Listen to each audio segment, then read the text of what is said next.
to start there, talking about better ways that African Americans can have in dealing with law enforcement and in dealing with the court system to better understand it, hoping that it would cause some prevention from arrest. And so if anyone has any, I guess, information to where we can start, that's what I like to start. So is there anybody out there that would like to comment on that? No takers? I would just say choose the arena where you want to fight. Like, I think today we see these movements and the fights in the street. And behold, there's going to be some deaths. And I think it's important that we choose to fight in the courtroom, if possible, because we don't want to lose a loved one, because we don't know if that person is going to get justice or not if they are slain by the police. So to me, what I would tell everybody is just to choose your arena of where you're going to do your fighting. You can do a lot of fighting in the courtroom. You can preserve your life and hopefully come out victorious if you're wrongfully accused. I think that's important, that we're not losing our young brothers and sisters at the hands of violence by the police by trying to engage with them in the wrong arena. Yeah, I would echo what Edel said. I think it's very important to, give your identification to the police, but beyond that, to get through the interaction and let your lawyers fight for you. It's very difficult for us when we have cases where, the clients are argumentative, belligerent, even wanting to express their point. And I get that from a human perspective, from a personal perspective of you want to be heard, you want to feel justified, but it doesn't make that interaction any better for you. And our goal is to make sure that you get home at night so that we can fight when we come into court. The other thing I would stress in our community, I think education is very important. And so right now, this is a huge election for us at the presidential level and at the state level. And it's important for people to know who the candidates are and to vote wisely so that we can make change going forward, whether that's, legislative reform or policies and procedures for Cincinnati police. All of that matters, and voting and being educated about who's in office can go a long way. Absolutely. Another thing that I would like to add is I think that we need to do as a community the talk, and the talk that goes beyond the talk that the parents can give, but the talk about how do you respond when a police officer approaches you? How do you respond when the police officer says he wants to search your car? How do you respond, as a young person, when the police officer asks you or tells you anything? And the thing that we need to help our young people understand is going back to what Edel and Ryan said, you may have a day in court, and the thing you want to do is to get to court, and you want to understand what your rights are, try to enforce your rights, and but it's harder for our young people to enforce their rights when they don't know what their rights are, and when they deal with emotion and not with information and intelligence. And I think that's really important. Going back to what Ryan said, you act a fool, and then sometimes you get treated as a fool. That's where my field would come in, talking to young people about, controlling their emotions and staying calm under pressure. And it is a skill. It's not something everybody does well. It's something that you must really be taught how to do. Not only that, but just learn how to keep peace with you, to know that whatever happens, you're in control, you have control, and unless you lose it, it'll be there for you. And I know a lot of us, in our culture, we're not really we don't have conversations about emotions. We don't have conversations about the ways we feel. We don't have conversations about trauma and what it means to be a Black person in America. Means you dive into trauma every day. Trauma is delivered to you every day, and if you don't know how to manage that, you will, lose your composure under pressure, and that could lead to, things going very, very bad. So.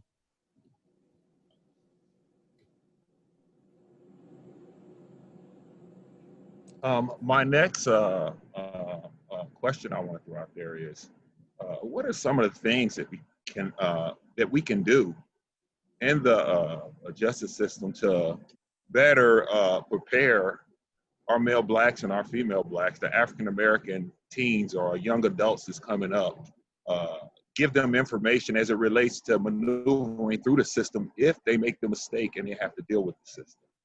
And where can they go to get this information, or to prevent? Where can they go and what can be done to prevent these things?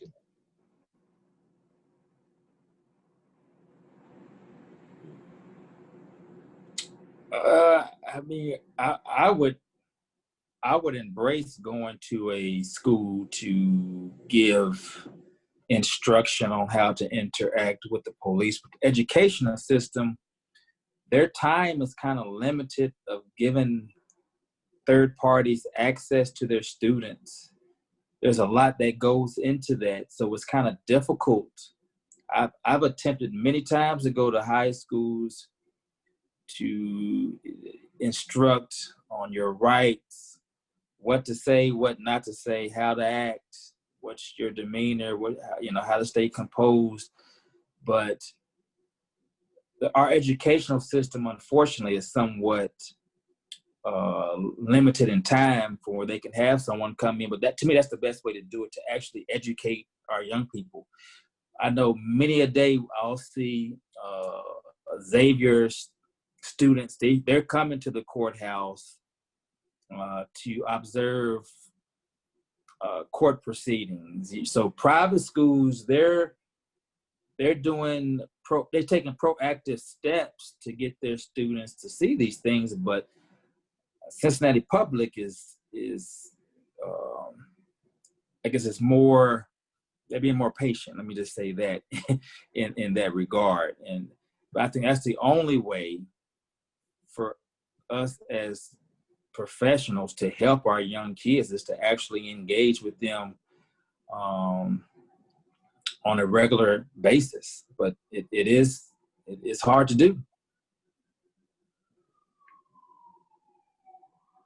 I don't know if there's an organization like this near Berea, but the Black Lawyers Association of Cincinnati here in Hamilton County, we've been doing community forums with recent events that have taken place, trying to educate our community about, how to respond when you interact with police, updating them on the law and different things like that. We recently started a juvenile justice series, actually this past Saturday, educating juveniles about how to interact with police. What are your Miranda rights?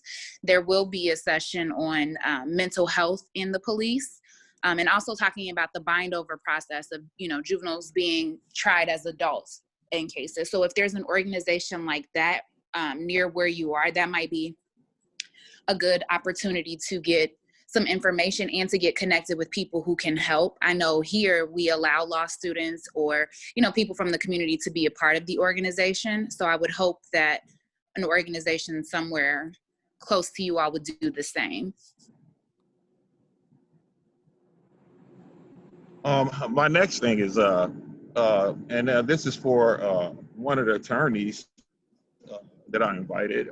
Can you explain a probable cause stop and the difficulties with those probable cause stops that may cause someone trouble or create problematic situations, or things that they can do, or better understanding what a probable cause stop is from a defense perspective?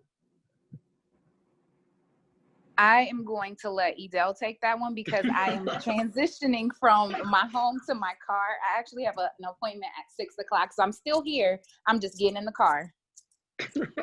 That's a very profound question. I would say this, that the easiest way for the police to search your car is the smell of marijuana. All right. That's going to give them access to your car. They're going to be able to search your car. So I know a lot of young people like to engage, but if their car smells like that, they're going to be able to search. Probable cause is a very low standard. It doesn't take a lot. You know, the case law is pretty clear that just reasonable belief that a crime has been committed, and that's a very broad statement, right? I mean, you can be stopped for tinted windows if they're too dark. If your tags have expired, if you waving across lines, there's a multitude of reasons why the police can stop you. But to search, I think their easiest path is for them to say they smell marijuana. Mm-hmm. Now, unless they see something, I don't want to have I think it'd be too problematic to have a legal discussion, but just have your students be wary of those minor things. You know, traffic offenses is a major cause. The smell of marijuana is a major cause. And really, they'll make it up. I mean, if you heard the term driving while black, that's a real phenomenon. So I think it goes back to the mental health portion, staying composed when you interact with the police. That's the most important thing. And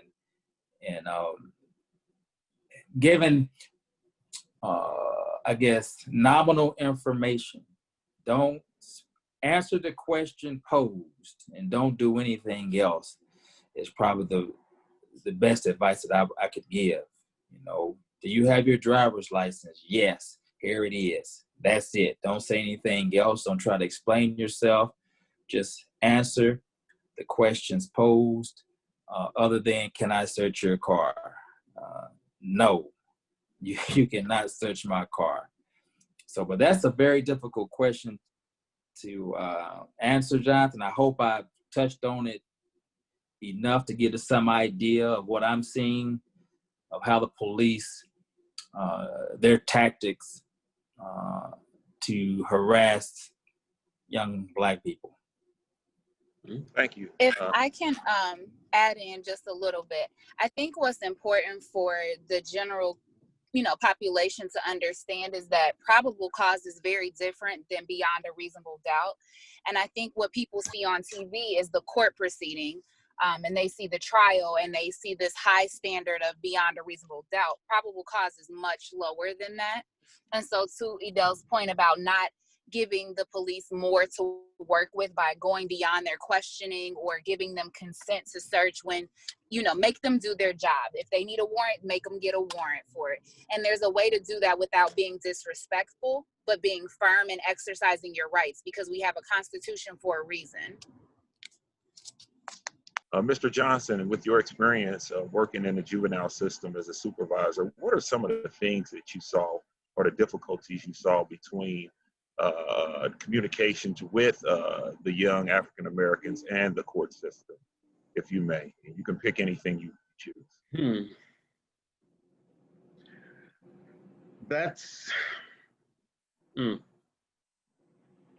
I guess some of the things that I saw, had to do with, not understanding your rights and talking too much, not exercising your right to just say, I want an attorney, and continuing to say, I want an attorney.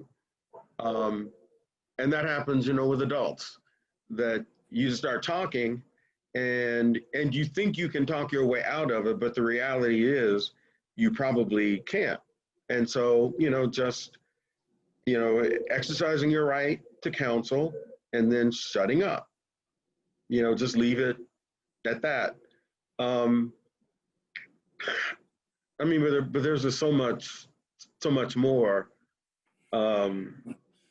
That's a loaded question, Jonathan. Well, Yeah. well, I was thinking that you would take, just a situation that you experience as it relates to basically when they have contact with the police and they're being questioned for some criminal activity that was afoot that took place. And so, what are the difficulties? I heard you mention that knowing your rights is one of the things that's very important. And so, beyond knowing your rights, what are some of the other difficulties just in them? Maybe where the police wants to talk to them, their parent is not around, or what do they really have a right? Because there are videos out there where law enforcement has stopped individuals on the street and they didn't want their car searched, but at the same time that they said, well, look, we're just going to have the dog walk around the car. So what are some of the things that the young people can do if you got that 16, 17, 18-year-old African male, African female, African American male or female out there that they can do, simple things that they can do as far as dealing with situations that arise like Good. I mean, a lot of it is education. A lot of it is family support. I mean, just talking sort of in general. I had a lot of clients and I have not been in court in 5 years because I retired 5 years ago. But I can say that I saw a lot of instances where the young person just didn't have, good family support. And having said that, then I think sometimes they just sort of took it upon themselves to play a role that they're just not capable of, and that's being the adult. But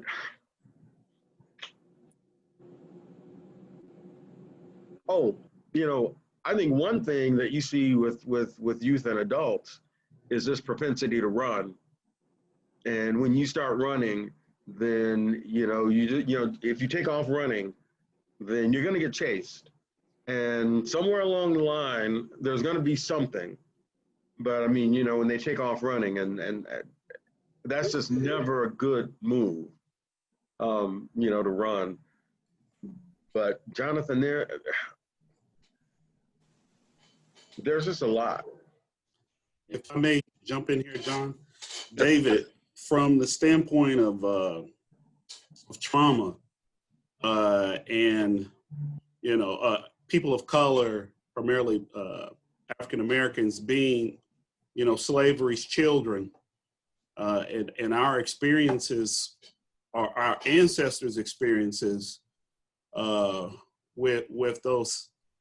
What I guess what they call the police patrols or slave patrols after slavery, and having those experiences recorded in our bodies, in our genes, if you will. Can you speak to that, almost that instinct that we see in a lot of our young people to run, and what's going on in that moment, whether young man or young lady has a gun, whether, and they wind up dead. Can you speak to what's happening in that person's body? And it kind of ties in what we were talking about before, emotional control, et cetera, et cetera. Will you talk about that a little bit? Joel, it's a natural phenomenon called fight or flight.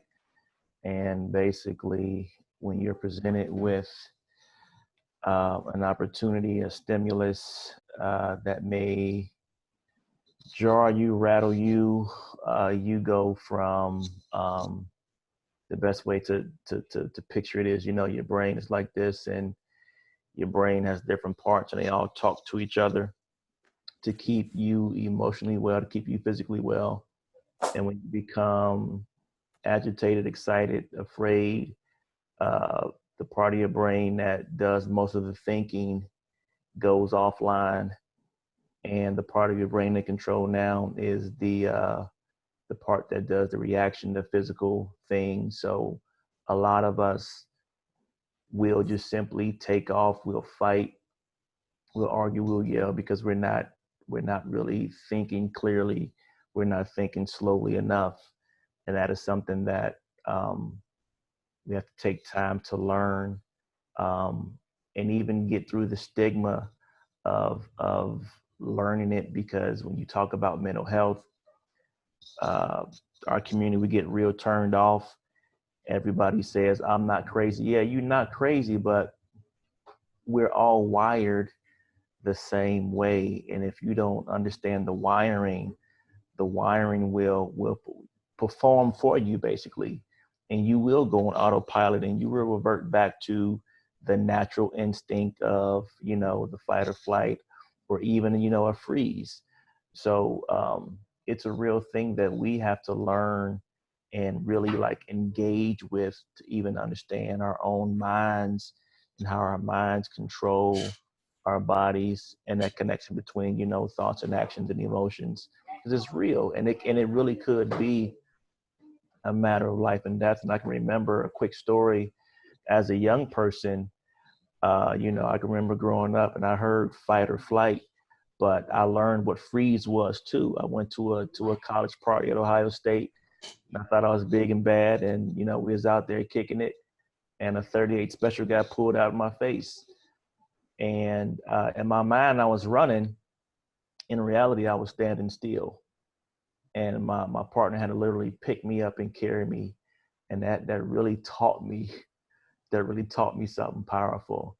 So even now, to even share that, I mean, it's a real thing that we have to really, press into, because the information is out there. But again, as it pertains to mental health, everybody's like, I'm not going that route. I don't want to do that. It's heavy stigma, but especially in these times, we need it. We need to have these conversations. We need to learn skills. We need to learn about our emotions, because they're real. And if we don't control them, they will control us, and they'll take us beyond what we think or what we know, quick. Joy, Joy, I have a question. Well, I work at Berea College, and I've been here for 29 years, came from Washington, D.C. and St. Louis. And up until 3 years ago, I knew I had issues from growing up, and I would call it an accumulative PTSD. But not until a couple years ago did I hear the term adverse childhood experiences. All of these things that I saw in my neighborhood, the shootings, the killings, I used to sit on Friday nights and Saturday nights, sit on my front porch and watch the neighbor beat his wife. That was our entertainment. We grew up watching that. So we kind of figured that became a normal, and then, you think you're big and bad in your neighborhood, and then you come to another neighborhood. So I moved here to Berea. When I first got here, it was 9,126 people, and the majority of them were white. So when a white cop stopped me, and I knew I wasn't doing anything wrong, I would get very, very angry. And I would resort back to those. If I had known what I know now about how to channel my anger and how to channel all these experiences that I've witnessed in my life, if I knew how to channel that then, I wouldn't have had the emotional issues that I've had. Now I've been blessed. I've not been to jail. I've not did all these things that my relatives have. When I go home, I'm called the good guy. My son is called the good guy. He plays the piano, he sings opera. They call him Nigarachi. This is coming from people who's supposed to love me, love us. But we're getting that hatred from our own folk who look like us, right? And then what do we expect when we see somebody who doesn't look like us? You know what I'm saying? So we either gonna fight, and most times the brothers are ready, and I hate to say it, but they're ready to fight. They're not, they feel that they're not afraid of anything. Even, and I know I'm talking about a lot, but even our superheroes, Luke Cage, what was his what was his super thing? He didn't feel pain. Look at all these other folk who had these superhero type abilities that they feel they have to be more than human.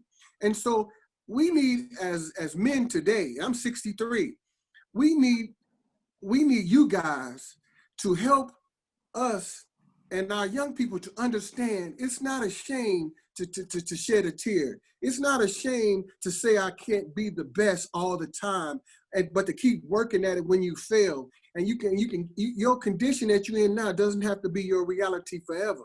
So that's why I'm glad to see you guys on this page. You know, it's really making my heart full that you can still talk this stuff before our students get to the criminal justice situation. We don't want them there.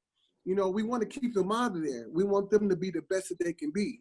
So I digress. I'm sorry, but I just get emotional when that happens, man. When I see Black men like you doing great things, oh my God, you know what this should be a national thing, because our Black men need to see this.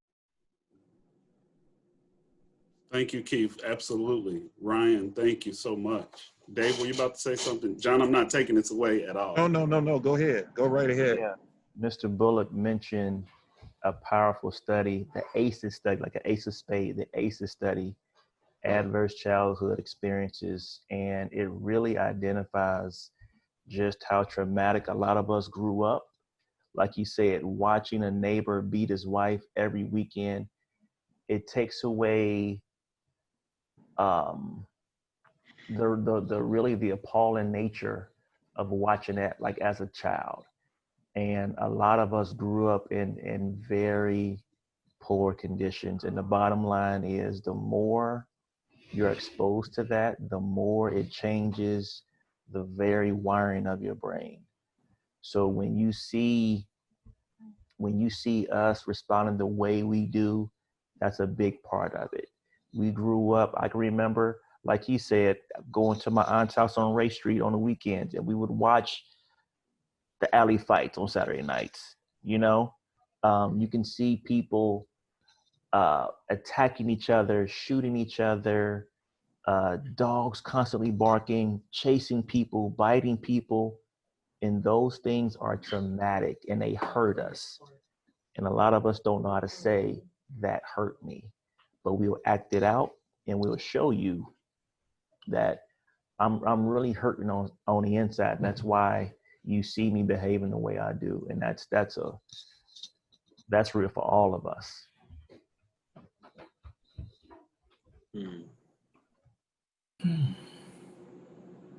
Absolutely. Go ahead, John. Thank you. That was good. I learned something myself, and I appreciate that, Dave, and I appreciate that, Keith. That was profound. Another thing that I have witnessed is when you have officers that come from a different community that don't understand the emotions that African Americans have and how they react and respond to things, and I think that's very important. And so when you do have officers that patrol neighborhoods that they don't understand the people that exist in those neighborhoods, now the conversation becomes, how do we, who are individuals that had your experience, Dave, that had your experience, Ryan, or Edel had your experience, how do we address or approach that or engage that so we can teach the young African Americans how to manage dealing with when they have that whole history of seeing the neighbor being beat, or seeing mom arrested by the police, or seeing the father taken out of the home, in different situations like that. And I would like to hear Dave's experience or knowledge on that. And Joel, even yourself, you know, if you want to respond to that. I think one of the worst things that happened in our community is this whole idea of being a snitch, because, like Mr. Bullock said, we'll watch and we'll experience the thing going down, and then when the man whose job it is to eradicate the crime comes in, we'll turn our back on him and like not cooperate. Meanwhile, the perpetrator is loose and growing from that situation and saying, I'm going to do it again and again and again. So really, in that sense, our villages are burning from the inside because we refuse to step forward. We refuse to do better for ourselves. And I think that's the part that is really causing severe damage in our community. The fact that we simply won't use our voices. We simply won't face the fact that even among us, we have power, but we won't use it, and we'll point the finger at that man and say it's that man's fault. But in reality, we can change things. We can go back to having real neighborhoods instead of hoods. You know, we can be neighbors. We can speak to each other. We can look out for each other. But that forces us to grow. That forces us to be honest about the things we see, the things we experience, even depending on each other, leaning on each other. And that's something that, you know, I just got off the phone before this call with a client who lives in down Cincinnati, and they are wiping each other out left and right. And, you know, clients are seeing that, can't sleep at night, losing appetite, like wreaking havoc on their whole life because we won't step forward and do what's right. And we wonder why we struggle so much and why we have it so hard. We got to take our power back. Absolutely. Absolutely. And one of the ways that we take our power back, if you notice at the top of this conversation, I introduced myself to you all, and I believe to Adele, excuse me. I thought maybe we might have crossed paths in some of the areas that I lived and went to school in. And one of those areas that I mentioned was the area that I believe is called as a whole the Winton Hills area in Cincinnati.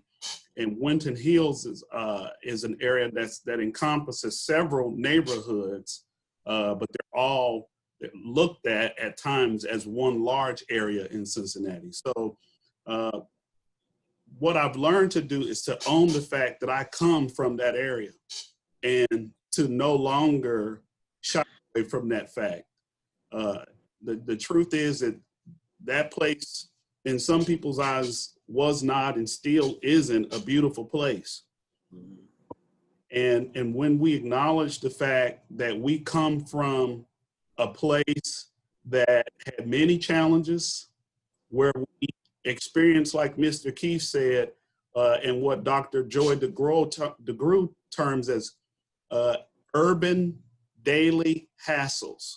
Urban daily hassles. In other words, before I can get to the school bus in the morning, you know, I may have to fight my way to the school bus. Or if I get to the school bus, I know in the snow, I had a fight. Just standing there being myself, because some kid lived in a home where he no doubt wasn't experiencing and getting the nurture and the love that he needed. And he needed to take that out on somebody. So he was standing there roasting and capping, you know, as the older people used to say, playing the dozens. And so I own that experience. I own the fact that at night, one night I was in bed, and out on the front porch, our apartment building in Garden Hills at the time, we shared a porch. Everybody come out of their apartments, down the stairs, you come out those doors. And one night, a man and a woman, a brother and a sister in a relationship were having a verbal disagreement that turned into intimate partner violence while I'm trying to sleep and get ready to go to school the next morning.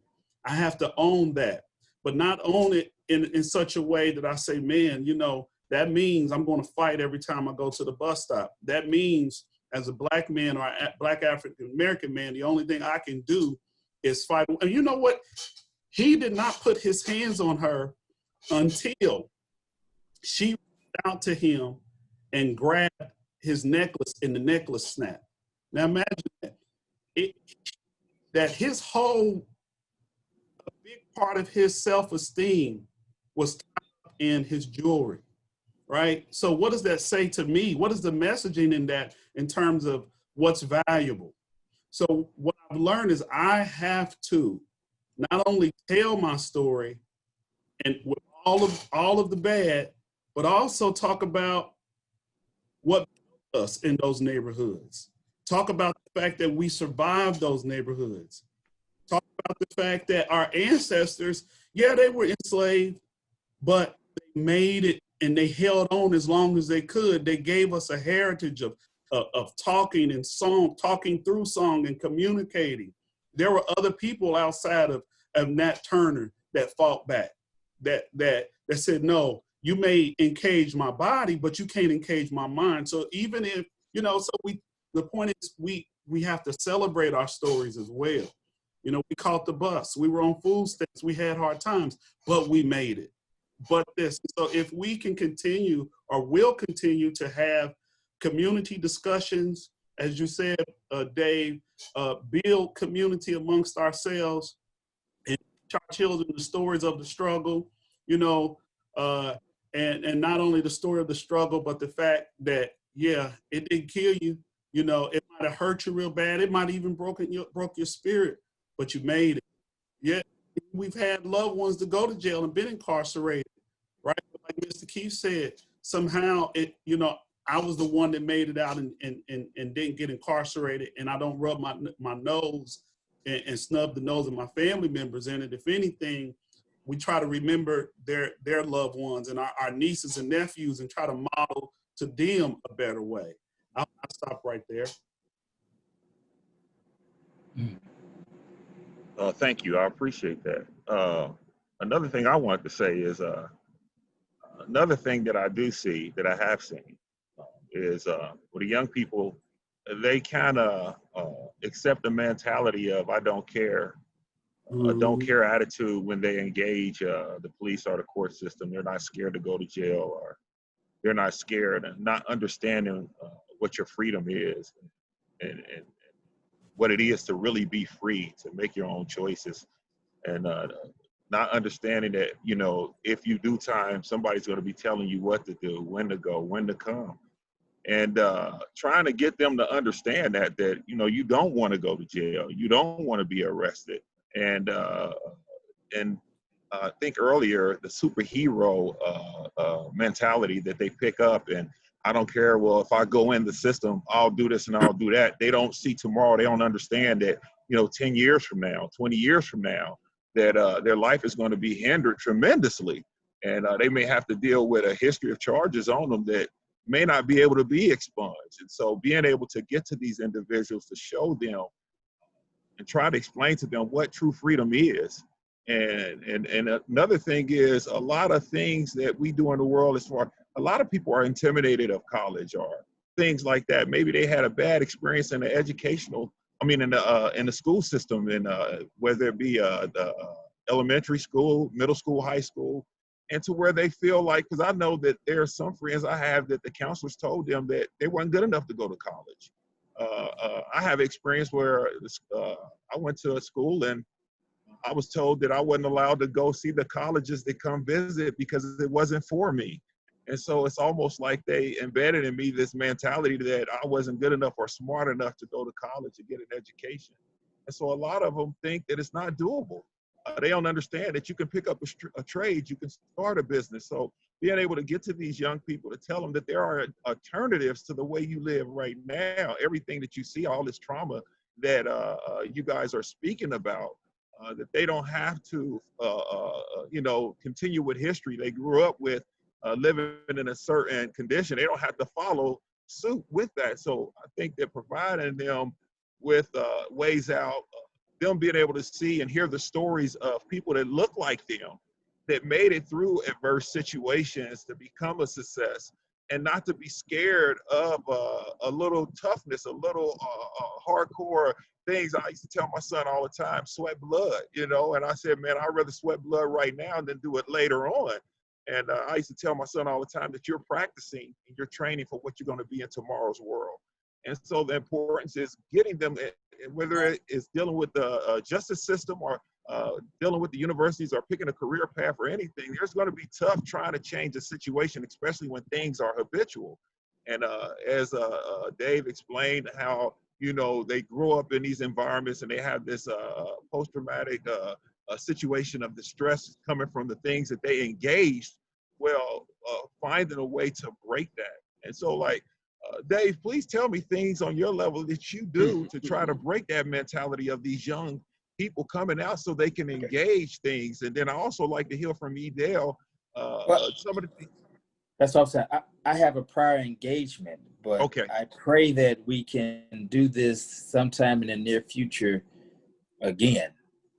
I'll be more than welcome to join in.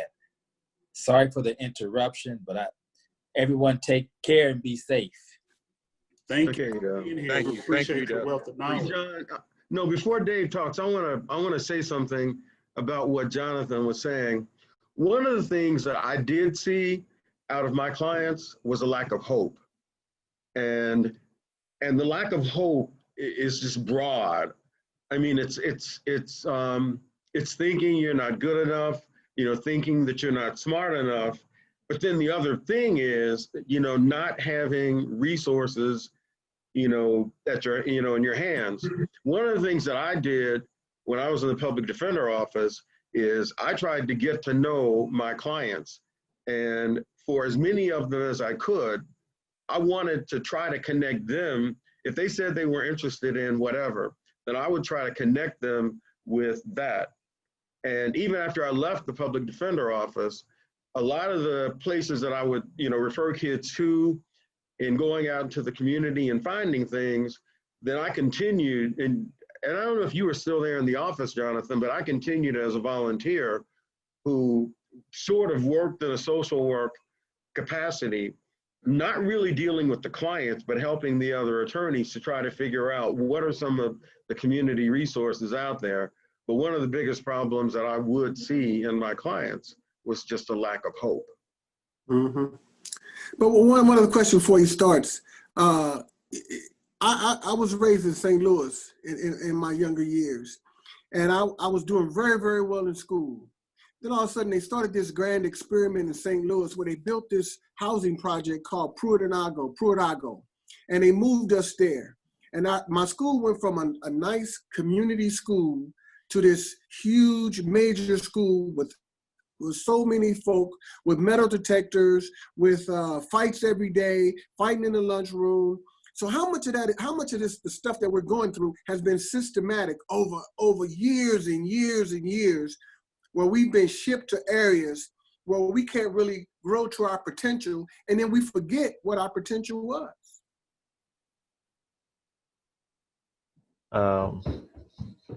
Mr. Bullock, I can't really speak to the systems in place, but we know they're there, and we know that those are out of our hands. But that's the message of hope. That's the message that we bring every day when we go to work, and we teach young people to always look for the good, always look for positive, always even look inside, find your own natural strengths. All of us come into the world, I know as a man of faith, I know the Almighty puts breath in us, and that breath allows us to be special at something.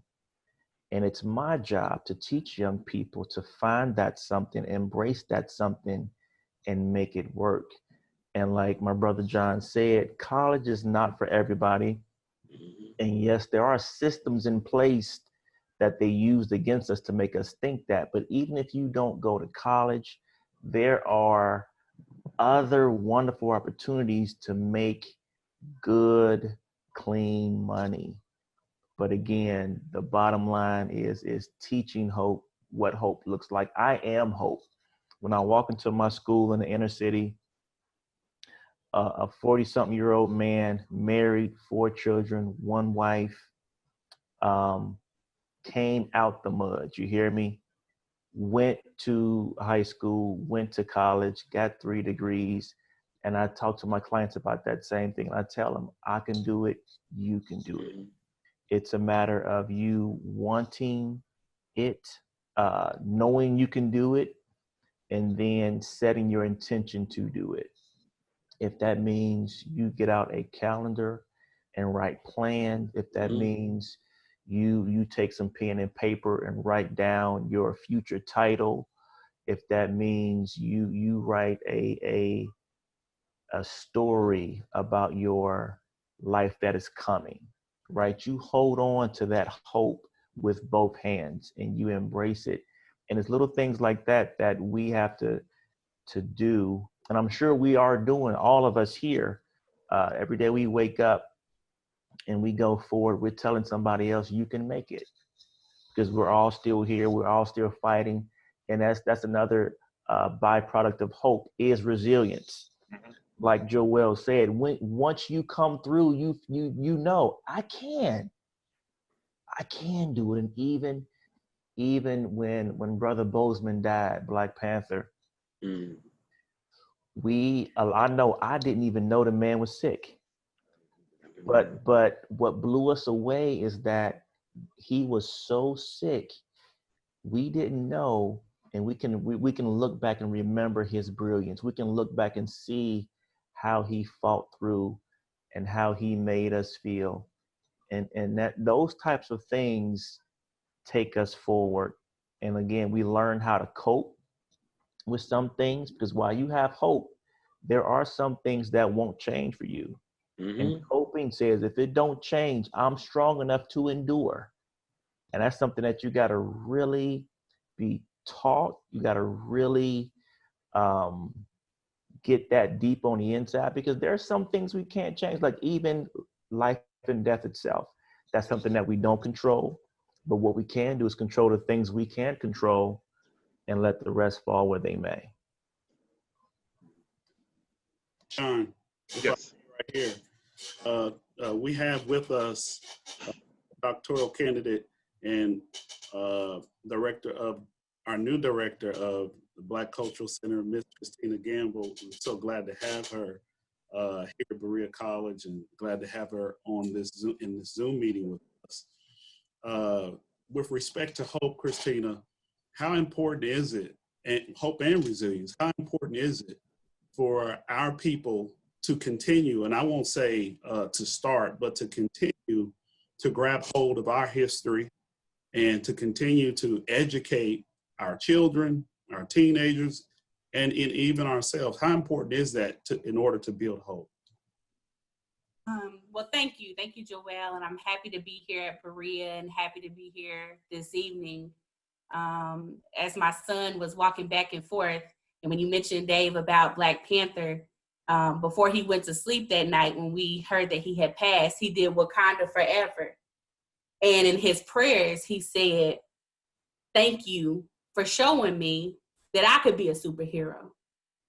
Because prior to that, all he had was Spider-Man, and I think Into the Spider-Verse. When he saw the kid who was of color, he was like, oh, you know, there are superheroes who look like me. And I think that having hope and making sure that we keep that hope, it literally is a matter of survival for our next generations. Because if we are in society functioning without that hope, then where are we going to go from that point? And so I think when you said, David spoke to me, when you said, I am that hope.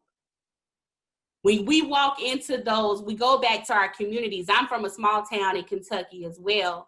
And when I go back to my hometown, you know, I grew up, I didn't see not one Black professional. My dad was really only that. And he was kind of ostracized because he worked in the criminal justice system. And it was like, oh man, he's trying to be white. Oh man, he ain't looking out for us. But it was literally, I think that when we talk about, and Joel, you mentioned it, about how we will value the chain, or our cars will be worth more than the home that we're living in that we don't even own, you know? And I think when we start talking ownership, and when we start having those deep conversations, community talks, like you said, it has to start before they get to college. It has to start before they even get, through the elementary school. We've got to do those things at home. And, I do that with my son, Carmelo. And it's so important that he understands that you are special and you can be that attorney. You can be that doctor. But he has me. But there's so many of our youth that when I think about my hometown, they don't have it. There's so many students back in my hometown that should be going to Berea College. Mm-hmm. What an opportunity.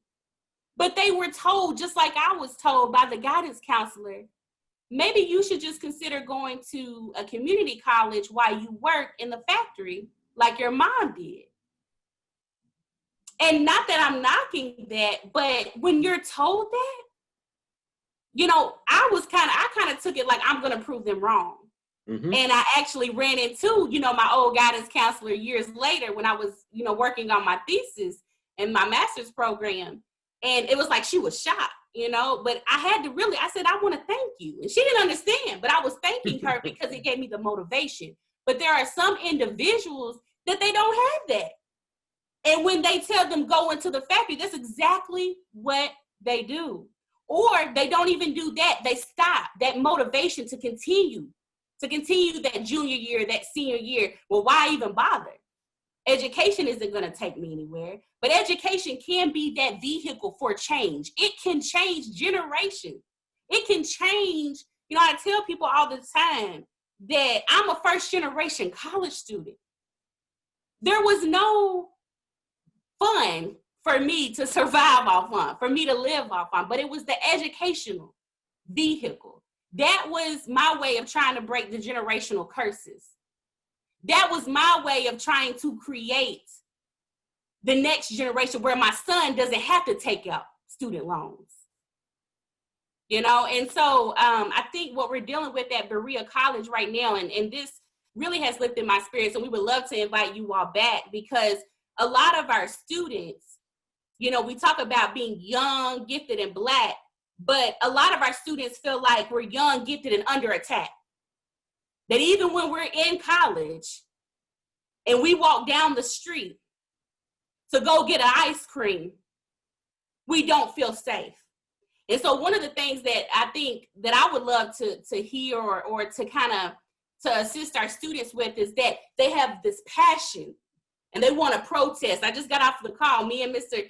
Keith, we got off the call with some of our students. They said, let's do some boycotts, let's protest.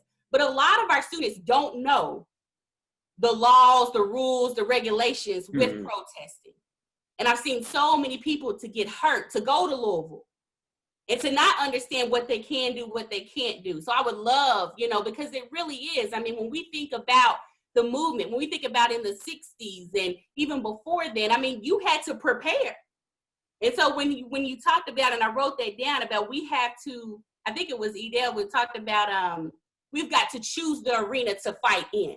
And so when you choose to get out in the streets and be on the front line, you've got to prepare yourself. And I think I watched some of the, the videos of the protests and having the legal aid and sometimes you see it done the right way.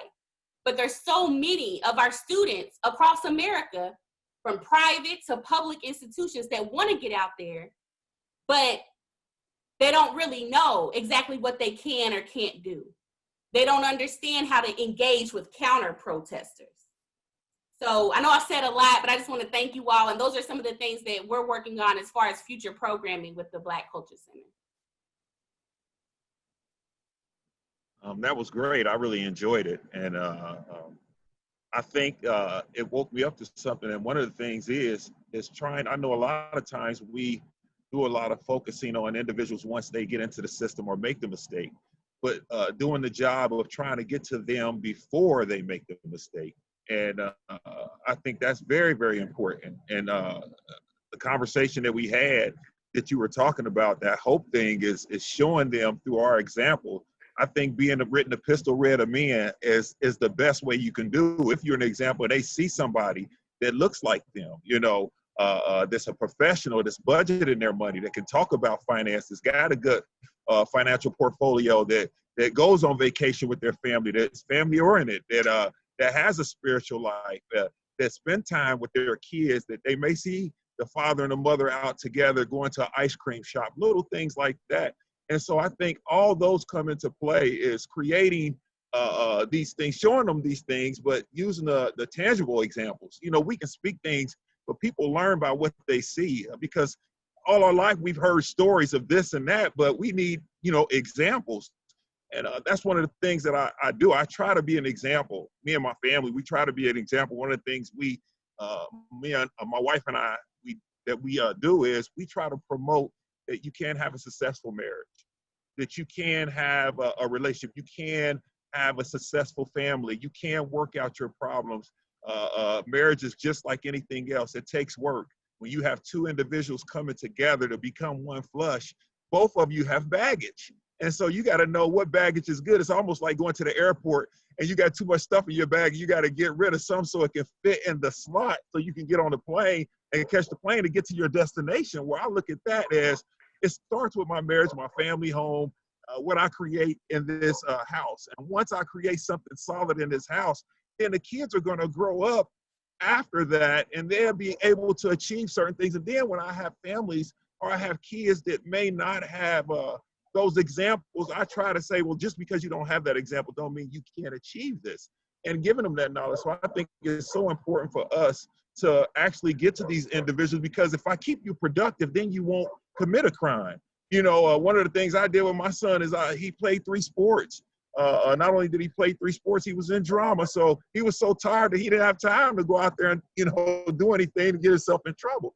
And I didn't force college on him. I just preached to him to live good, to be happy, to make great choices, to do what makes you feel good, to learn to like yourself.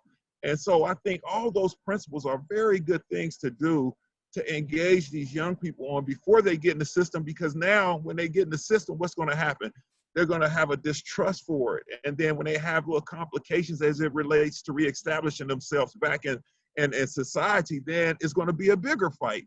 And so I think it's really, really good is being that example, showing them that this is doable on every level, you know? Jonathan, I agree with you totally, but I think another aspect that we have to bring in is not just to be an example today and then they never see you again. That's right. I think we need to build relationships. We need to build bridges so that, and it doesn't mean that they move into your house. It's that you are an example, and not only are you an example of someone who is being successful, but you're an example of someone who is willing to answer questions, to give you advice. Something interesting just happened. My phone's on silent, and I retired from the public defender office in 2015, and I just got a call from a young man that I had as a client who, and this is going to be a sort of long story, but I'll shorten it. I was so, I don't want to say I was so jaded that I didn't treat my clients well, but I didn't always expect the best. So I was asking him questions, and he said, so I said, so what about school? And then he said, I'm going to Morehouse. So I said, you mean you plan to apply to Morehouse? No. He said, I'm admitted. And so we established a relationship, and it turns out that he didn't have the financial aid package that he wanted, but I knew a person at Morehouse who handled that. So I put in a call. I was not able to help him, but he ended up going to a different, he went to Georgetown. He ended up at Georgetown in Kentucky.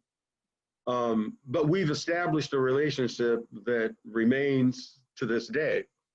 And I just think those are the kinds of things we have to do. We have to be the example, and you can certainly be an example for a lot of people, but somewhere on along the line, we've got to be examples for people that we allow somewhat into our lives, and we enter somewhat into their lives.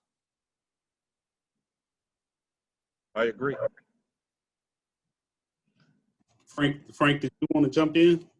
You know what? I was trying not to, but I swear, you guys, you're pulling me in, man. You really are. And it's hard for me not to share my own story just a little bit, in the sense that I'm originally from the South, Birmingham, Alabama. come from inner city projects, Illiton Village, one of the toughest 3 projects there is. My story, as I tell it all the time as a recruiter, is I was a bully up until about the age of, about the 5th grade, I should say, when a teacher recognized and said, you know what, you got more in you. And if you focus your energies on something other than just being a bully, you can be different. Well, I changed, kept a good GPA, and was always told you can go to college. But nobody told me how to go to college, that it was going to cost to go to college. I didn't know. My mom, when I graduated from high school, made $11,000 after taxes. $11,000. So that was no extra money to share with college. Long story short, I graduated from Berea, and my goal was I was the first gen in our family to go to college, but I vowed to not be the last. And I've tried to reach back and make sure that everybody after me knew that college was a way to go. Real quick story. My nephew, and I tell this because this whole Sweetie Pies issue, if you know anything about what's going on, it breaks my heart. I know it's allegations and accusations right now, but I need to have a little disclaimer there. I took out an insurance policy on my nephew, who's now 31 years old, when he was about 3 years old. And that's because I was working in Kroger and working in corporate America. And I was tired of having to send money home to different folks for burial. I still do that to this day. And that's a whole nother story. But long story short, my nephew, who was a brilliant student but got caught up in this crazy world, started going in a different way. He didn't graduate on time like he was supposed to, but I told him he still needed to go back. He listened to his uncle, he went back to school, and he graduated. Well, he wanted to go to college, and I had been talking to him the whole time. He didn't want to do things early enough, and he finally got the initiative to make it happen. He calls me the week of going to Gaston University. In fact, he called me the day that he got there, and he said, "Uncle, they have told me that I got to pay $5,000 to stay here." Now, it's Tuesday evening at 4 o'clock. I remember the time well. And they said, if I don't have $5,000 by Thursday morning, I got to go back home. Can you help me? Now, I had the means to do it. But I told him right there, I said, well, let me think about it. Because in my mind, you've been a knucklehead. You hadn't done what you're supposed to do. If you had done what I told you to do earlier, you might have gotten some financial aid and we wouldn't be in this situation. Well, no sooner than I hung up the phone from him, oh my God, God spoke to me. And I told you the insurance policy part because that's really important. God really said to me, you mean to tell me that you're willing to invest in a burial insurance for him in the event that he dies, but you're not willing to invest in his life? All I can tell you is by 5 o'clock that evening, $1,000, okay? He went on, did well in school, A student, went into the military, became a officer, family of 3 right now, house, started his own business in addition to the military. He's doing well. Long story short, they need somebody that's gonna be there on a regular basis. They need somebody that'll be available. And they need to see it sometimes in order to be it. So he's heard that from the time he was a baby, that, hey, this is one way for you to pursue success. And he did just that. He never forgot that. Had I turned my back on him, I don't know where he would have gone. I don't know where he would have gone. And there was, I wish I could tell you right off the bat, I just said, yeah, I'm gonna do it. There was a hesitation there because it was like, well, I don't know if this is a good investment or whatever. But I can tell you right now, above my 401k and anything else I've ever invested in, he is the best investment that I've ever made. So I just say that to say being available and letting them know that, hey, I'm here. And it don't always have to be financial. Sometimes I want somebody that can share some stories with me. I want somebody that can help talk me through this situation or talk me off the ledge. Because I got a lot of influences around me that are telling me the best thing for me to do or the only thing for me to do is to jump and figure it out when I land. Yeah, and you have to be real, and sometimes you got to practice tough love. And trust me, he's gotten a lot of that as well. I think it's great too because you showed consistency in everything you did. You established that relationship, and you didn't give up on him, and that was really, really important. And one of the things, it's like with my job, I work now with the public defender's office as a felony investigator, doing defense work, defense investigating. And sometimes that trust is a problem in the relationships. And so I have to go out there and, I can't make anybody talk to me. I can't make anybody give me the information that pertaining to a case. But one of the things is I never promise somebody anything that I can't deliver on. That's one thing. And two is, if like Mr. James said, if you got to tell them something bad, you can tell them, but you have to be diplomatic in your approach in telling them. And so if you're upfront and honest with them, but you're consistent and you know how to communicate with them and treat them like they're a person and be consistent with them, then that's all it takes. A lot of times we, not us, but people stumble on that trust issue because they break promises and they can't deliver on them, or they try to do things that they can't do. And so if you just be normal, just be genuine. And what I heard from you, Frank, is you were genuine and you didn't give up on him, and you that relationship, you stayed consistent.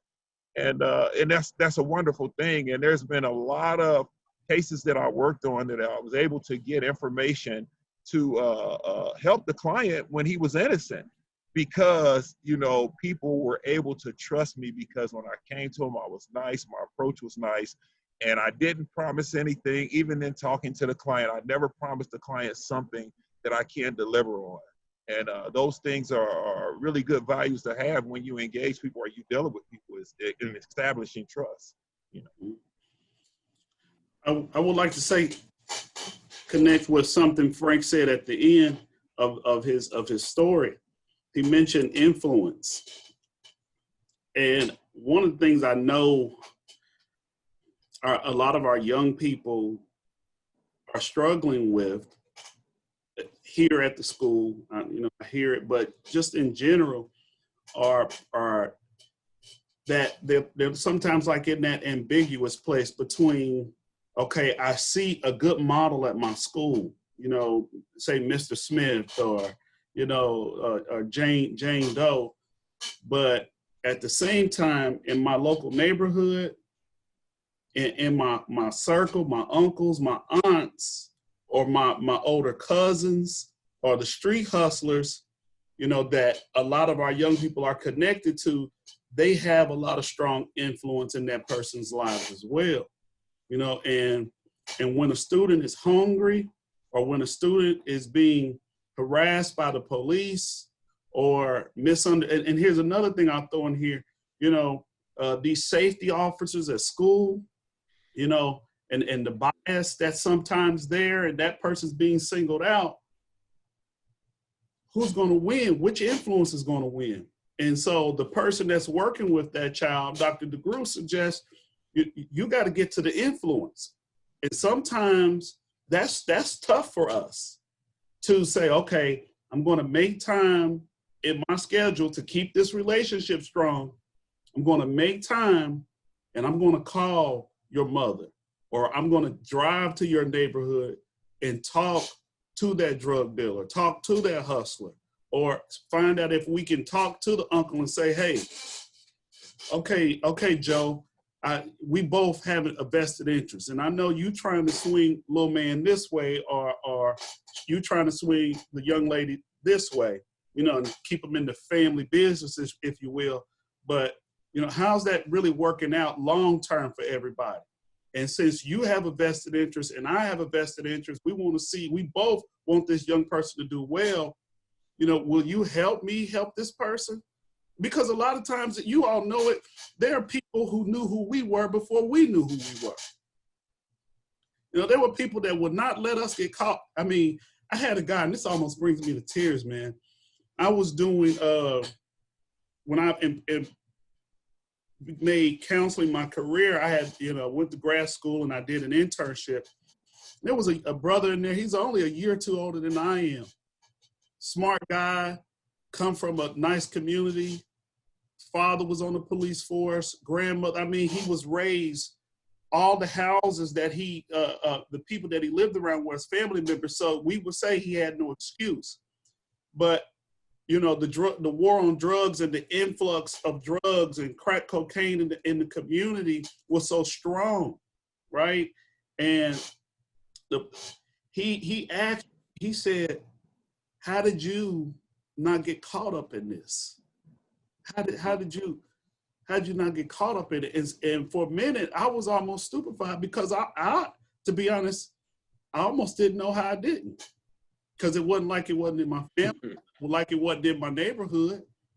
If I called a name right now, John and David, you all would know a name of one of the mothers, if I said the name, whose son was held captive, hostage, up the street one Sunday morning after church. And she was calling around to get money because the drug dealers put a ransom on his life. How did I not? It was all around me. We have things stolen out of our home. So the point I'm trying to get to bring this full circle is the influencers. Those people saw and knew. My mother, my grandmother, the different people at the church, they knew. And people in my neighborhood, when we would get caught, back in the day, if you were doing something wrong and the neighbors saw it, and this is one of those things we got to keep lifting up, the neighbors would say something about it. We had a man next door, he was crippled, but he saw my brother and sister and them fighting and my little cousins fighting at the bus stop, mistreating one another. He came and knocked on the door. And this is what the elders used to do, knock on the door. And he said, "Miss Wilson, I noticed an incident this morning." A lot of people are more afraid of the youth, than it being turned the other way. Nobody said, my grandmother, she got that dipped in the bud that night. And y'all know what I'm talking about. But nobody said a word to Mr. Bailey. We complained amongst ourselves. So they protected us, and that influence was stronger. Not to say that everything worked out all peachy and cream, but in the end, there's some of us who say, that's not the life for me. So that influence, I digress. That influence is strong. It's important.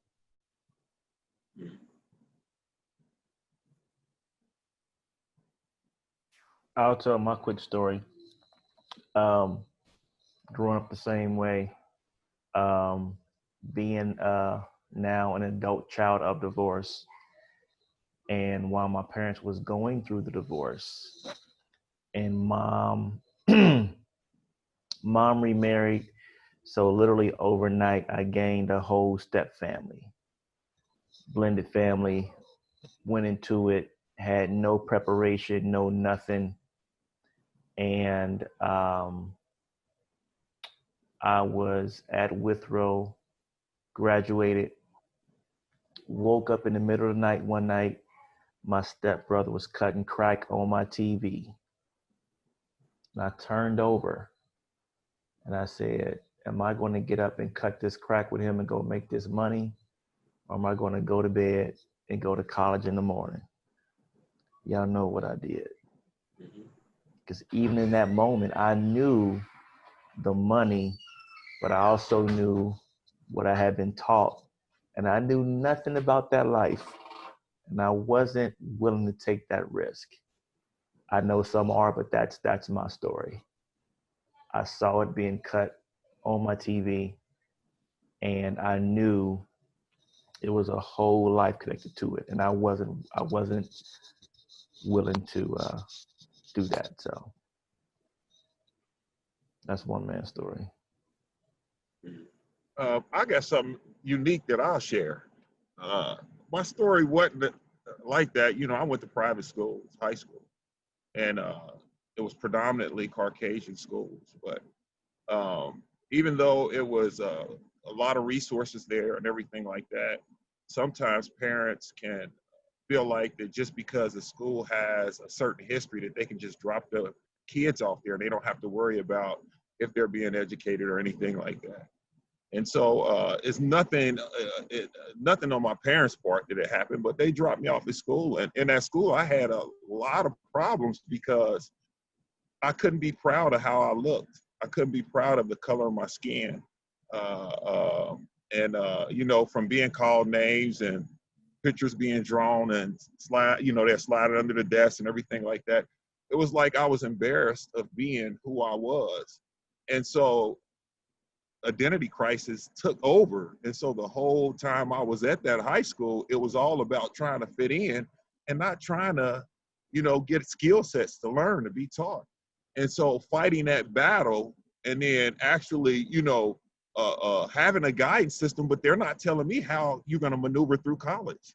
How do you do this? I mean, it's funny that I took a summer job after I went to high school. After I graduated, I took a summer job down in Macy. It was Lazarus, downtown Cincinnati.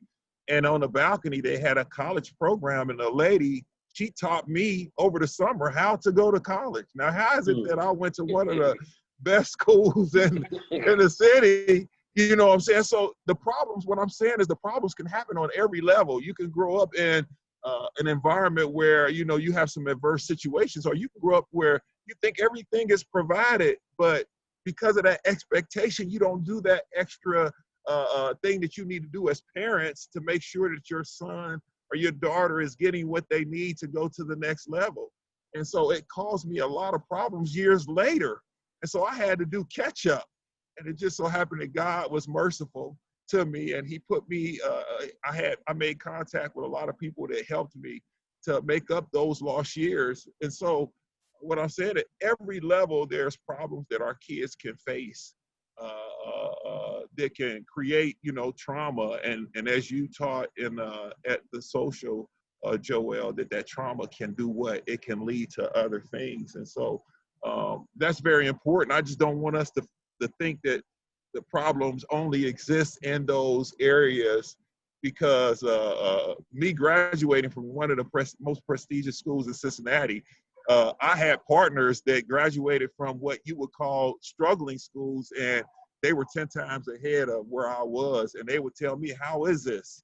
And I said, because there's an expectation that they're going to treat me just like they treat everybody else. But it wasn't like that. They were there to collect the tuition, but when it came to doing all the other things that they should do, it was missing. So, you know, those examples influence parents, all that being active in these young people's life, in a young person's life is needed. And then we also have to be, we have to kind of allow our kids to be able to voice their problems to us, because a lot of kids don't go and voice their problems to their parents, whether it's interaction with the police or anything. They may come home and they won't tell you that the police stopped them and Johnny was arrested and he had this in the car. And so we have to do our part on trying to create that environment around the kids where they feel safe and they trust us to be able to have conversation with us and not feel that we're going to go get go scream or raise our voice or make them feel or tell them that you're wrong or you're bad, you know?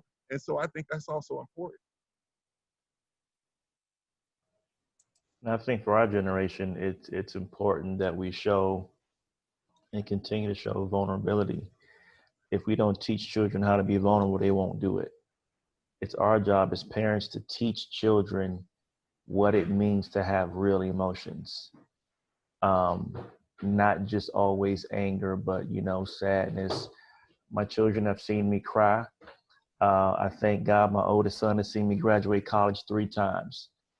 He's seen me win flag football championships because I didn't play high school sports. So he's seen me like later in my life have success athletically, right? And I'm glad about that. I thank God for that, because all throughout my life, my children have kind of seen the ups and downs, and I've not hidden it from them. And that's something that, again, our community, that we do very well. And we wonder why, you know, our children, they behave the way they do, because we haven't shown them that side. Like when life gets ugly, it's okay to feel. It's okay to be down. You get back up, but those things are real, and those are the things that we have to show them and teach them that it's okay. Because if we don't, They'll feel like I can't do that. I can't show that. So they keep it all in and it just burst out at the wrong time. You have these explosions and you have these outbursts and, you know. So what I hear us saying is that the relationship between Black and Blue has a part of the biggest influence as to which way that can go is rooted in the home atmosphere, is rooted in the environment that we live in.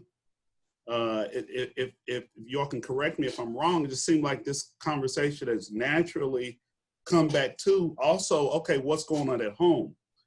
Because, and I'll bring, just various experiences, historical facts. I'm trying to think of some. The first one that comes to mind is the young lady, Elizabeth Smart, when she was abducted from her home out in Utah by Wanda Barzee, and I can never recall the man's name. This was in the 90s, I believe. At the end of her book, she shares her story. She says, although they treated her like this, they raped me, they poisoned me with alcohol and told me I was all these things. And yes, I did experience depression. She says she never believed them. Yes, it had an effect, but she never believed them. She says she never believed them because prior to being abducted, her family had already loved her. Her mother and father had already spoken into her and provided her an inner security.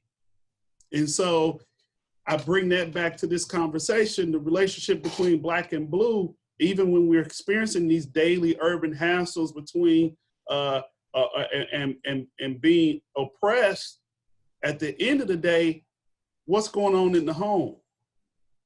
What's going on? And then, so it seems like, it doesn't seem like, the truth of the matter is there are also other issues, socioeconomic issues that need to be addressed that could alleviate some of the stress and the wear and tear. Going back to that ACE study, David,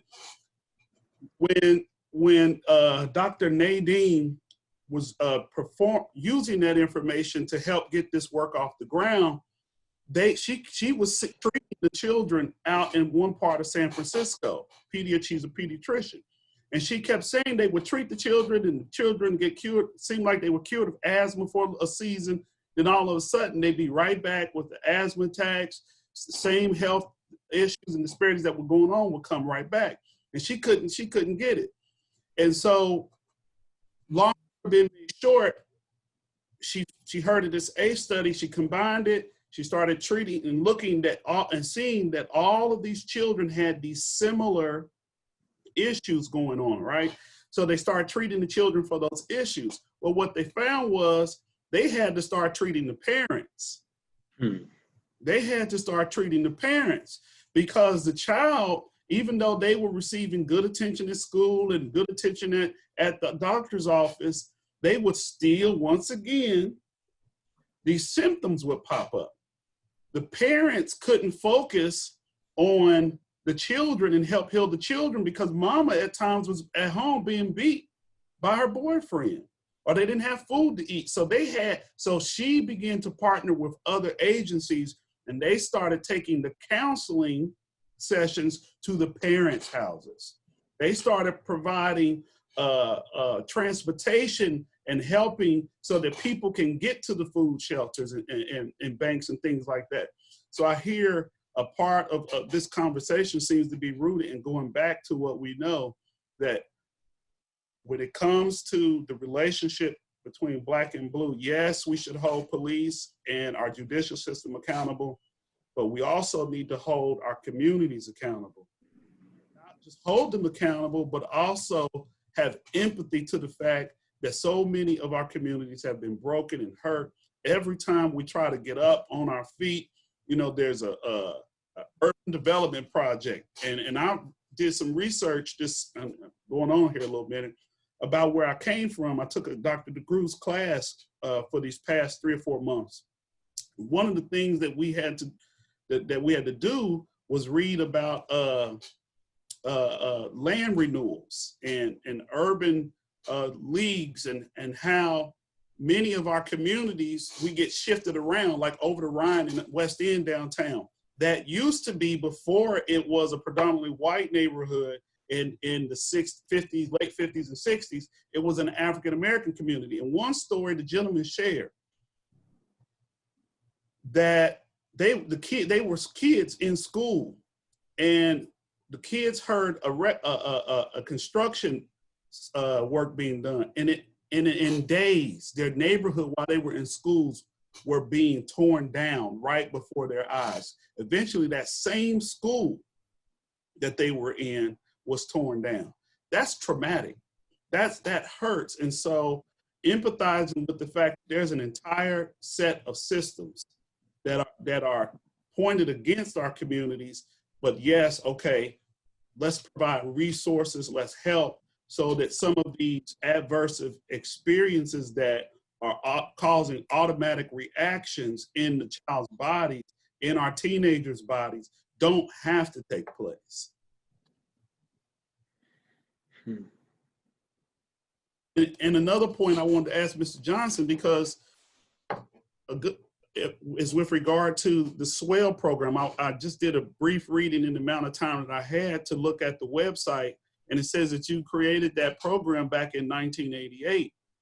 Can you talk about what it took for you to continue to stay motivated and doing the work that you did? Because I'm sure I read the mission as for what I could understand, and I read it. But I'm sure that there were times, well, I can imagine that there were times that you got tired. How did you keep going on and building strength? And if you got down, how did you pick yourself up? Can you talk about that a little bit? Yeah, it was sort of like a perfect storm in Cincinnati, where the president of the Cincinnati Bar Association was a Caucasian woman. And that was the first time that we had a woman in that capacity. The president of the Black Lawyers Association was a woman. And the two women got together and they just said, we've got to do something about the disparate opportunities that are out there for attorneys who graduate, or people who complete law school and intend to practice. So they formed a lot of different committees. And one day my boss came into my office and just said, hey, Jim, I'm the chairman of the public sector committee and I need a program. And then he left. Well, I had been mentoring young people probably for as long as I was not a young person myself. And I would be trying a case, and then sometimes a witness would come up and say, hey, my son, my daughter wants to be a lawyer. Can she shadow you? Can he shadow you? So I would say, sure. And then for law day, I would always go the first Friday in May to make sure that Black kids could see a Black attorney, but then also white kids could see a Black attorney. But before I went to law school, I had been a probation officer and then I'd run a boys group home, for 4 years. So, I opened and run. So what I was able to do is I said, okay, I'm going to formalize the things that I've been doing. And I also knew of financial resources in the community, an agency that I could go to and say, hey, help me find, some Black kids, and I will create a program and you'll pay them. And so that's how it all started. I had 7 interns the first year in 1988. I had 16 the second year and then 24 the third. And part of what happened is that once the legal community could see that there were talented African-American kids that they just never would have had an opportunity to have. So, for instance, one of my young men went to a major law firm and he had gone to a private school and then he had gone to a high school that you test into in Cincinnati, Walnut Hills, which is also my alma mater. When I finally cracked, I finally got in to that particular law firm, they had 31 college students and high school students who were there, and he knew most of them, and all of them were Caucasian. he was the only African American. In terms of, how do I sustain? I got an award last week, and they wanted us to come up with a saying that maybe inspired us, or a Bible verse. And I really didn't have anything, because to my mind, I was just doing what I was supposed to do. And I ran across a saying by Nipsey Hussle that the highest human act is to inspire. And so that's what I said to them, is that, that's what I said in terms of, it wasn't anything that I knew, but that's exactly what I tried to do, was to inspire. But the other piece to that is, what gives me inspiration is my successes. The students, the kids that I have who come through, some of them end up not going to law school, but they thank us for allowing them to take a look at what they thought they might want to do. And then they were able to figure out, I don't think I want to do that. People have always said I speak well and I should be a lawyer. Well, this particular young man is now a weekend anchor for the TV station, for Channel 5 in Cincinnati, the NBC station. But also, there is a Berea College grad who did not want to go to Berea College. Her name is Tiffany McMillan. And she graduated, Tiffany, Joel? Okay.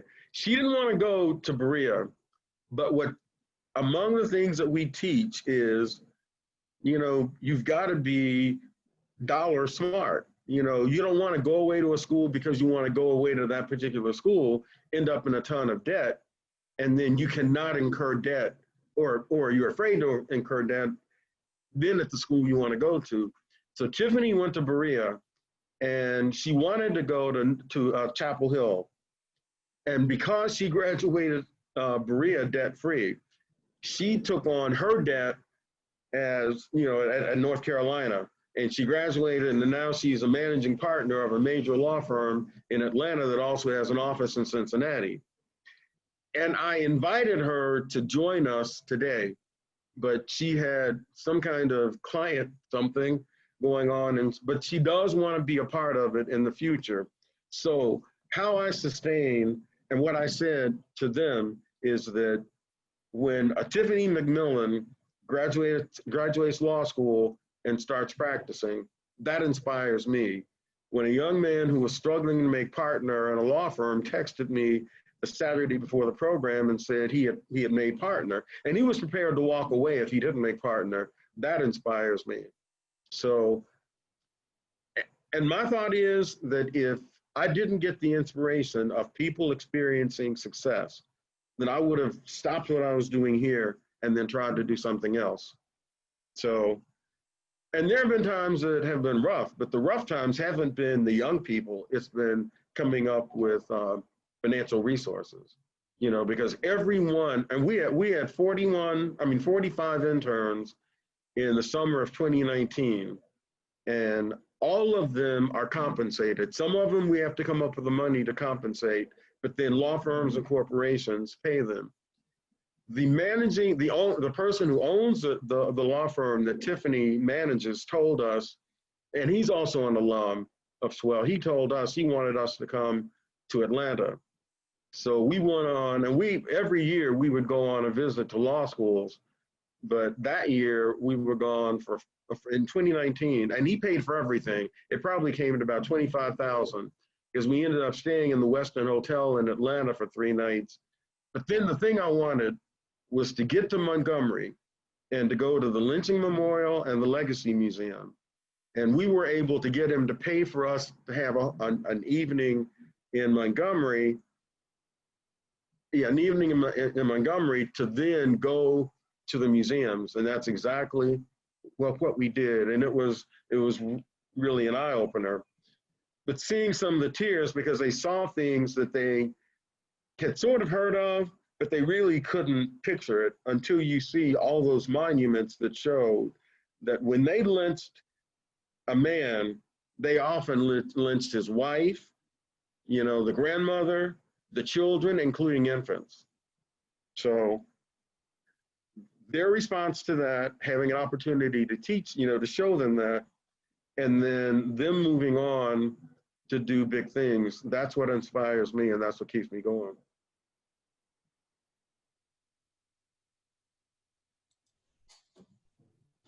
Thank you all. Man, you all just came and just unloaded a wealth of knowledge and dialogue with us today. There are not many left, but I know so many people have been enriched through this conversation. And it sounds like Christina would love to carry this forward in another platform and have you all to come back. Thank you for the work that you all do. I'm so proud, John, of you. I can't say that enough. David, I'm so proud of you as well. Mr. Johnson, it is an honor to meet you. John speaks so highly of you. And hopefully, and the young man here, interestingly, Gerald joined us. He's a Berea College student, soon to graduate, and also from Cincinnati, Ohio as well. Gerald, before we get ready to go, do you want to introduce yourself and just tell them anything about yourself before we get ready to go? Yeah, so how everyone doing? Sorry I joined late. I was doing some work, but yeah, I'm from Cincinnati, Ohio. I was born in Chicago, then I moved down to Cincinnati. Graduated from North College Hill High School. I currently stay in Cincinnati right now with my family due to the pandemic. But at Berea, I'm majoring in technology and applied design. I have a double major in business, a minor in African and African American history. I'm supposed to graduate in May 2021. So about 7 months, I want to say, if I'm keeping track. Let's see, what else? I don't know what else to say. I think that's a good. Well, thank you. Al, it's good to see you. Al, you want to say hello? This is another promising student we have before we get ready to go. Are you still there, Al? Do you want to say hello? Hello, how you doing? My name's Al. I'm originally from Silver Spring, Maryland. I'm a sociology major here at Berea College. I'm a senior this year, but I'm graduating next December. And I transferred to Berea last year, and it has definitely changed my life a lot. So it was great also listening to all of y'all views and everything y'all have been through, and it's really helped me a lot to really gain some important insights and really learn how to deal with situations and go forward in life. Absolutely. Thank you, Al. Steph S., did you want to say anything before we get ready to go? This was a great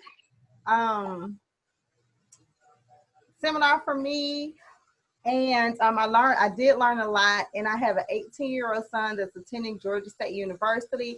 He'll be 19 in about 2 more weeks, and what I've learned today is how to support him and how to talk to him and how to just teach him teach him how to have a respectful relationship with authority, how to respect authority, and teach him how to balance his emotions, because we all need, to learn that. And I learned, a lot from that myself while listening. So thank you so much. This was very great. This was great.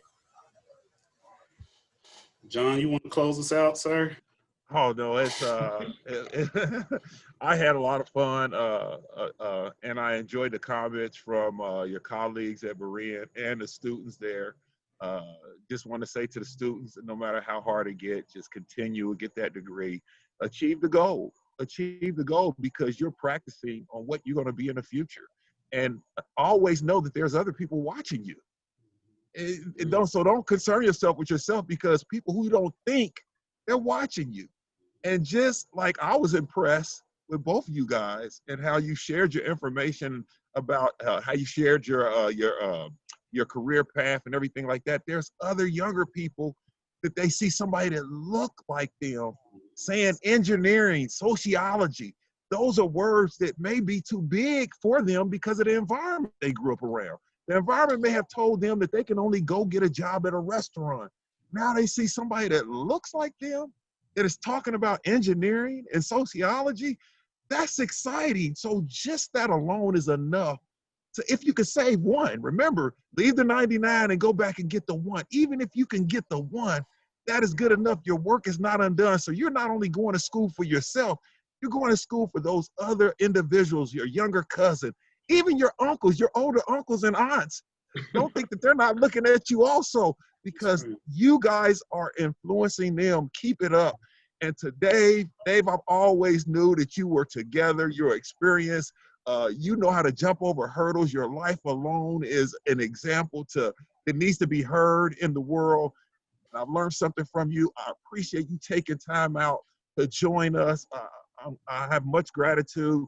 And Mr. James, oh, that's my guy. You know, get to know Mr. James. Mr. James is a wonderful guy. I mean, when I didn't even know him. Call me Jim, Jonathan. It's the respect that I have for him. I have two mentors, James Johnson and Mr. Youngblood. And I don't know what I would do if it wasn't for them working in a public defender's office as a defense investigator. I used to be a cop. Now I work on the defense side. So there's a lot of indirect pressure that's on me because I work on cases that they don't want me to work on. And so I have to go to them when I'm torn down, when I don't have strength, and God put both of them in my life before I even knew them. They had a purpose, and that was to mentor Jonathan Campbell. And so I have a lot of, go ahead, Mr. James. Not something quick. And this is to Al and to Gerald. Do you have a mentor? Okay. Do you have more than one, Gerald? Okay. Al, make sure that you get a mentor, you know, just sort of identify somebody. Or if somebody approaches you and says, hey, you know, call me, I'll take you out to lunch, take them up on it. And to a certain extent, you know, if they don't respond immediately, then try again. But at some point, then you need to move on. But you need to find a mentor. And sometimes a mentor will find you. And if the mentor finds you, then you latch on to the mentor. Because the other thing is that I try to be a mentor and a sponsor. And your mentor can be your sponsor, in that he can be in spaces where you're not. And he's thinking about you and tossing out your name, and you don't even know that mentor did that. So if you don't have a mentor, then get one, and it doesn't hurt to have two or three. Like Jonathan. Well, whether they want it, Mr. James, whether they want it or not, I'm here for them. That's right. Me, but I'm embracing them. So that's right. To know that. And what Mr. James just said, Gerald, is so true, specifically of you, because I can tell you, you are my poster child from Cincinnati whenever I'm trying to recruit. So I'm using your name, and it's not in vain, in every way possible, to share just the information that you shared with me during Carter G. Woodson weekend past year. And I tell you, you were just such a blessing. And I plan to do the same thing with you, Al, in every way possible. Right. So I just want you to know, if ever you need somebody to listen to you, if you need a shoulder to lean on, I'm here for you. That's right. Most definitely. Appreciate the advice, Mr. James and Frank. You know, real valuable advice right there. That's right. You two already know what time it is over here. Yeah. And Dave, if you want to have some last words, I certainly appreciate you helping us tonight. Oh man, I'm blessed to be here. You know, to those young men, I would say this: we don't need no more LeBrons. We don't need no more Jay-Z's. We need Al's and Gerald's. All the little boys in Cincinnati, all the little boys down south, they need to see you be successful in those fields you have chosen. And even the instructors need to see you. Other people on campus need to see you. Stay strong. You can do it. Again, I went through grad school with 4 children and a wife. So having said that, you can do anything. I worked through grad school full time, 4 children and a wife. So, you know, the sky's the limit. I'm so glad to have shared the space with you gentlemen tonight. It's been an honor. Joel, you know, you can call me for anything, man, and I'll be there. John, you as well, man. I'm honored again that you thought enough of me to bring me into this. So I believe the Lord is pleased tonight. That's right. It's all on you, Joel. With that being said, I think we'll end with the quote from the late great Nipsey Hussle. The highest human act is to inspire.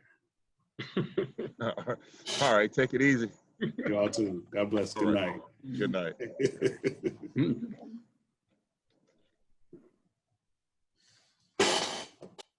Man, thanks, John. Thanks, Dave.